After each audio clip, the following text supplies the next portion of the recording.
Bismillahirrahmanirrahim. Yang dimaksud dengan sifat mustahil itu apa? Sifat mustahil itu adalah sifat-sifat yang berkebalikan terhadap sifat wajib. Kebalikannya sifat wajib itu sifat mustahil. Kebalikannya sifat mustahil berarti sifat wajib. Kamu rajin, kebalikannya rajin apa? Malas. Kamu pintar, kebalikannya bodoh. Lah seperti itu. Sifat wajib itu juga memiliki sifat kebalikannya. Lah yang dimaksud dengan kebalikannya itu adalah sifat mustahil. Wal mustahilu diddu kulli wajibin. Sifat mustahil itu adalah sifat kebalikannya sifat yang wajib. Wal mustahilu adapun sifat mustahil fi haqqillahi ta'ala, di dalam haknya Allah Subhanahu wa taala, wa rusulihi dan rasul-rasulnya Allah taala, diddu kulli sifatin ialah kebalikannya setiap sifat, wajibatin yang wajib, wajibatin yang wajib, lillahi ta'ala bagi Allah Subhanahu wa taala, wa rasulihi dan rasulnya Allah taala. Fa'adadul mustahilati adapun jumlah sifat mustahil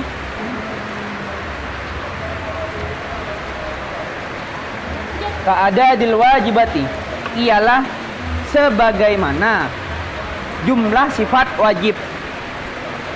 Wa yajibu dan wajib ala kulli mukallafin kepada setiap mukallaf, ayya'rifa wajib ayya'rifa kepada mengetahui siapa mukallaf, zalika kepada sifat-sifat. Wal mustahilatu sebagaimana yang saya katakan, Allah itu memiliki sifat kebalikan yaitu sifat mustahil. Dan jumlahnya itu sama kayak sifat wajib. Sifat wajibnya Allah ada, maka sifat mustahilnya juga ada. Sifat wajibnya bagi Rasul ada 4, maka sifat mustahilnya juga ada 4. Jumlah seluruhnya fahfad li khamsina bi hukmi wajibin, maka kita wajib untuk mengetahui 20 sifat wajib Allah, 20 sifat mustahil bagi Allah, 4 sifat wajib bagi utusan, 4 sifat muhal bagi utusan, dan 1 sifat jaiz bagi Rasul dan 1 sifat jaiz bagi Allah. Itu wajib bagi kita untuk mengetahui. Kenapa? Karena akidah kita itu berpujung kepada 20 sifat wajib itu, 50 sifat di dalam akidah Ahlussunnah wal Jamaah. Bedanya kita dengan orang-orang yang lain, akidah yang lain, ya pada akidah ini 50 sifatnya itu. Kita menghukumi Allah tidak menyerupai terhadap suatu makhluk apapun. Allah hanya dihiasi dengan 20 sifat wajib. Beda dengan orang Syiah. Orang Syiah menyatakan Allah itu layaknya manusia. Orang Syiah, orang Wahabi, Allah itu layaknya seorang pemuda umur 17 tahun. Dia itu bergamis hijau, berambut keriting, berkulit putih, yang setiap malam turun ke bumi. Allah itu punya wajah, Allah punya tangan, Allah punya kaki layaknya seorang manusia. Itu akidahnya orang Wahabi. Itu sifat-sifatnya Allah berdasarkan orang Wahabi. Mirip kayak gini, mirip kayak gini. Ya mirip sama orang Kristen lah. Allah itu punya wajah dilukiskan oleh mereka. Tapi kita tidak memiliki seperti itu.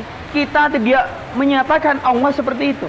Kita tidak mengetahui bagaimana rupa Allah Subhanahu wa taala. Kita tidak mengetahui bagaimana zat Allah Subhanahu wa taala. Kita hanya wajib untuk mengetahui bagaimana kita mengenal Allah lewat 50 sifat yang ada pada Aqidatul Awam beserta kita mengenal para rasul. Kita tidak akan sampai bagaimana kita melihat Allah Subhanahu wa taala. Wong ilmunya kita saja. Nabi Muhammad memperumpamakan ketika Nabi Muhammad itu pergi ke lautan bersama seorang sahabat, Nabi Muhammad mencelupkan jarinya beliau ke lautan kemudian mengangkatnya kembali. Ilmunya manusia layaknya satu tetes yang jatuh dari jari jemari itu. Sedangkan ilmunya Allah Subhanahu wa taala sebagaimana seluruh lautan yang ada di dunia ini. Ketika ditanyakan bagaimana cara kita mengetahui Allah Subhanahu wa taala, jawabannya Sayyidina Umar bagaimana? Tafakkaru fi khalqillah wa la tatafakkaru fi dzatihi. Kita bertafakur, berpikir kepada apa yang diciptakan oleh Allah Subhanahu wa taala. Khalqun, ciptaan yang diciptakan oleh Allah Subhanahu wa taala itu bagaimana besarnya?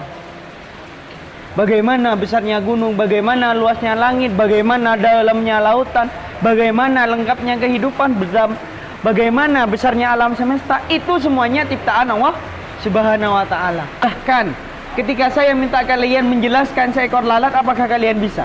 Bahkan buku tebal pun bahkan hanya butuh buku tebal untuk menjelaskan seekor lalat. Dari anatominya, bagaimana kehidupan lalat, bagaimana cara dia bertelur, apalagi menjelaskan seluruh yang ada di kehidupan ini. Sadina Umar wala tatafakkaru fi dzatihi. Dan janganlah kamu berpikir bagaimana zatnya Allah Subhanahu wa taala. Disarahi oleh Imam Al-Ghazali. Kenapa kok Sayyidina Umar bisa berkata seperti itu? Karena ketidakmampuan otak kita untuk mencapai bagaimana bentuk Allah Subhanahu wa taala. Kalau kita memaksa, niscaya kita zindik. Kita itu akan jatuh ke dalam kesesatan. Kita itu akan jatuh di dalam kegelapan. Seperti halnya orang Nasrani yang menyerupakan Allah dengan Yesus Kristus. Seperti halnya orang India yang menyerupakan Tuhan mereka melalui patung-patung para dewa. Sebagaimana orang-orang Buddha yang menyerupakan Tuhan-Tuhan mereka dengan orang yang gundul. Wa yajibu ala kulli mukallafin ay ya'rifa dzalika. Wajib bagi kita orang mukallaf, orang yang terbebani syariat, untuk mengetahui terhadap sifat-sifatnya Allah Subhanahu wa taala. Wujud artinya ada, idam, bako, dan seterusnya. Wujud Allah itu ada. Bagaimana cara kita membuktikan Allah itu ada? Adanya kalian. Bagaimana cara kita membuktikan Allah itu kidam? Terdahulu. Sebelum adanya alam semesta, Allah sudah ada. Logikanya, bagaimana masjid ini jadi kalau orang yang membangunnya belum ada? Keta pria dicetak, pulpen ini. Apakah pulpen ini lebih dahulu jadi sebelum orang yang menciptakannya itu ada? Begitu pula seterusnya, penciptaan alam semesta ini ada di setelah zat yang menciptakannya itu ada. Wajib bagi kita untuk mengetahui itu. Di istilahnya di taklim itu ada ilmu hal. Ilmu hal itu apa? Adalah ilmu yang berkaitan dengan kehidupan kita sehari-hari. Wajib untuk kita mempelajari. Setidaknya ada 3. Yang pertama itu adalah fikih. Kenapa kalau kita wajib belajar fikih? Karena untuk menjaga bagaimana ibadah kita kalau kita tidak tahu tata cara ibadah. Fikih tidak hanya berkaitan kepada ibadah seperti sholat, zakat, puasa, haji, tapi fikih juga berlaku kepada ketika kalian beli-beli. Nah itu wajib bagi kita. Apa? Agar kita tidak jatuh kepada hal-hal yang diharamkan. Seperti kalian sholat dalam keadaan tidak tahu. Kalian sholat tapi tak tahu, itu hukumnya dosa. Kalian beli-beli tapi ada unsur riba, unsur ngicok di sananya. Seperti yang sering terjadi. Beli HP bodongan. Tahu HP bodongan kalian? Ya, HP hasil mencuri. Itu bagaimana hukumnya? Haram kalian untuk membeli. Karena kenapa? Sama saja kalian menggunakan hasil curian. Nah, itu ada di fikih. Dan yang kedua adalah ilmu akhlak. Akhlak kenapa? Antara menjaga hubungan kalian kepada teman-temannya kalian, orang tuanya kalian. Wajib kalian untuk mempelajarinya. Apalagi nanti kalian ketika pulangan pasti ditanyakan. Kalau Daniel sudah pernah ditanya atau diperhatikan sama orang-orang, jelas pengalaman. Antara bedanya sebelum mondok dan setelah mondok pasti dikomentari sama orang di rumahnya. Sebelum mondok biasanya pakai celana pendek, berleber, kaos. Coba setelah mondok ketika pulangan keluar rumah sarungnya melolo kalian. Enggak kiai, ongguan dah. Nanti kalian ketika keluar dari pondok minimal liburan karena sudah terbiasa pakai sarung. Itu esensinya apa? Itu berkaitan dengan apa? Berkaitan dengan akhlaknya kalian. Dan yang terakhir ilmu hal itu berkaitan dengan tauhidnya kalian, keyakinannya kalian, akidahnya kalian. Lah, di dalam Ahlus Sunnah itu akidahnya kita ikut kepada siapa? Imam Abu Hasan Al-Asy'ari dan Imam Abu Mansur Al-Maturidi. Itu akidahnya kita. Akidahnya kita ikut kepada beliau berdua. Tauhid. Apa namanya? Fikihnya kita ikut kepada keempat. Mari kita boleh dibikau dulu ini. Hanafi, Maliki, Syafi'i dan Hambali. Kalau tahu tasawufnya kita ikut kepada siapa? Yang pertama itu adalah Imam Hamid Al-Ghazali dan Imam Al-Junaid Al-Baghdadi. Nah, Imam Al-Junaid Al-Baghdadi ini jarang dikenal karena prakteknya kebanyakan tidak dibawa ke Indonesia. Yang banyak itu yang dibawa Al-Ghazali. Tapi Imam Al-Junaid ini tasawufnya sama kayak Al-Ghazali. Saya pernah baca kehebatan dari Al-Ghazali itu ya. Kalau Imam Junaid Al-Baghdadi saya belum punya kitabnya. Tapi kalau Al-Ghazali saya ada beberapa. Lah.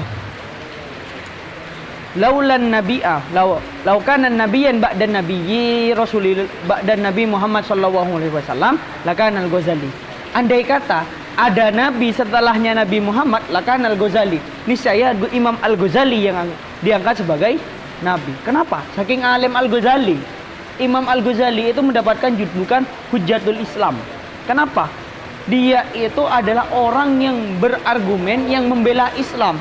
Ketika ada permasalahan, beliau menjawab. Ketika ada orang yang canganca kepada Islam, canganca kepada akidahnya, akidah Islam, ada orang yang mau merongrong akidahnya kita, Imam Al-Ghazali terdepan untuk menaklukkan orang itu. Imam Al-Ghazali itu tidak lama umurnya beliau, hanya sampai 31 atau 33 tahun. Tapi karangannya beliau itu sudah banyak. Ihya Ulumuddin, Al-Mustasfah, banyak dah karangannya Imam Al-Ghazali. Maqasidul Falasifah, Al-Wasid, banyak karangan Imam Al-Ghazali. Itu di umur 31 wafat, tak pernah kabin. Kenapa? Mendedikasikan seluruh hidupnya beliau untuk keilmuan di dalam agama Islam. Ihya Ulumuddin, tahu Ihya Ulumuddin kalian? Setebal 4 juz itu. Itu dari kalian mencari ilmu, kalian makan, kalian tidur, kalian abunta, kalian mau melakukan apapun ada di dalam Ihya Ulumuddin. Apalagi dalam urusan sholat, urusan hatinya kalian cinta kepada seseorang, itu permasalahan cinta diungkit sama Al-Ghazali. Bagaimana tata cara seseorang itu dapat mencintai kepada orang lain, itu dijelaskan sama Al-Ghazali. Kalian pernah dengar istilah dari mata turun ke hati? Itu Al-Ghazali sudah bahas 1000 tahun yang lalu. Wal ainu mu'tabirun bil qalbi, katanya Al-Ghazali. Mata itu adalah pembuka kepada hati. Jadi jangan salah, jangan heran kalau ada orang cantik kalian suka. Kalau ada orang yang good looking kalian kemudian suka kepada orang itu. Kenapa? Karena dari mata turun ke hati. Farhan melihat Bu Ida ada mak cantik gitu tuh. Pengen saya memilikinya gitu. Lah itu dibahas sama Al-Ghazali. Kemudian keadaan orang yang sedang jatuh cinta itu juga disebutkan sama Al-Ghazali. Andai kata bahasanya di sana, andai kata ada seseorang sedang mencintai kepada orang lain, kasrat tadkiratuhu, maka dia itu akan sering-sering mengingat orang itu. Farhan, seneng gak Bu Ida? Niscaya dia itu akan senang untuk mengingat Bu Ida. Sebelum tidur diingat, ketika makan diingat, ketika berjalan diingat, ketika belajar diingat, ketika itu dibahas sama Al-Ghazali. Jadi bucin-bucin yang sekarang itu, status-status di TikTok itu sekarang, itu kalah dalam kepada pemahamannya Al-Ghazali 1000 tahun yang lalu. Filosofi cinta itu selesai Al-Ghazali di juz 3 1000 tahun yang lalu. Karena saking alimnya Al-Ghazali. Wafatnya Nabi Muhammad, wafatnya Nabi Isa itu diceritakan sama Al-Ghazali. Betapa luasnya ilmu pengetahuan di dalam Islam. Tak cukup, serasa mondo itu tidak cukup. Bahkan Bustamam sendiri itu merasa kurang membaca kitab-kitab karangannya ulama. Banyak. Dulu ketika Mongol itu menyerang kerajaan Islam di Baghdad itu dikenal sebagai kota ilmu pengetahuan. Kenapa? Ada perpustakaan terbesar di sana. Sama orang Mongol diserang, perpustakaannya itu dibakar, kemudian hasil bakaran dari ilmu-ilmu pengetahuan. Lembar kitab itu ya dicetak hanya sedikit. Tulis tangan karena ada mesin fotokopi. Itu jadi perpustakaan terbesar di seluruh dunia. Dibuang sama orang-orang Mongol, sungai di kota Baghdad itu kemudian berubah menjadi hitam. Karena kenapa? Banyaknya kitab-kitab yang dibakar oleh orang Mongol. Bahkan dalam sejarah itu sungainya dikenal dengan sungai emas. Kenapa kok dikatakan sungai emas? karena berbagai pengetahuan dibakar dan dibuang ke sana. Kita itu hanya dapat sedikit dari seluruh yang telah dikarang oleh para ulama. HP ini yang meletakkan bagaimana rumus pertama kali HP yang digunakan oleh para ilmuwan-ilmuwan barat itu dari Islam. Sistem kacamata itu ada namanya Ibnu Al-Haytham.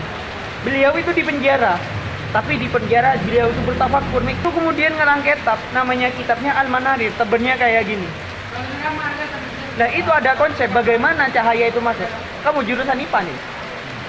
Nah konsep cahaya itu diletakkan 1000 tahun yang lalu oleh Imam Ibnu Al-Haytham. Ini Ibnu Hajar Al-Haytham, Ibnu Al-Haytham. Kacamata yang dipakai kalian orang rabun, yang rabun itu 1000 tahun yang lalu rumusnya sudah ada. Apalagi sekedar HP.